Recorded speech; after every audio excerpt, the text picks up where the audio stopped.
కల్వకుంట్ల చంద్రశేఖరరావు గారు మాజీ ముఖ్యమంత్రి పాలమూరు రంగారెడ్డి లిఫ్టిగేషన్ స్కీమ్ కి మేము 90% పనులు చేసినాము.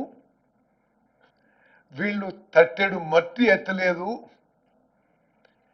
మేమేదో గొప్ప చేసినట్టుగా ఆయన మొదటి రోజు మాట్లాడిండు. మళ్ళా వారి అల్లుడు గారు మాట్లాడిండు.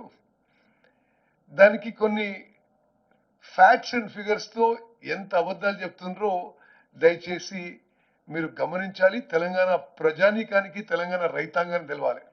ప్రత్యేకంగా అతను ఉమ్మడి మహబూబ్ నగర్, ఉమ్మడి నల్గొండ జిల్లా గురించి, వాటర్ రిసోర్స్ గురించి మాట్లాడింది. కాబట్టి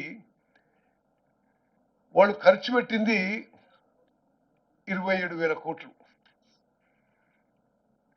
పాలమూరు రంగారెడ్డి ప్రాజెక్ట్ మీద. నేను మొన్న చెప్పిన విషయం మళ్ళీ గుర్తు చేస్తున్నా.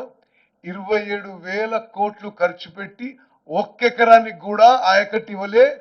వాళ్ళు చేసిందల్లా ఒక్క పంపు ఆన్ చేసి కొన్ని గంటల కోసం ఆన్ చేసి మళ్ళీ బంద్ చేసినారు.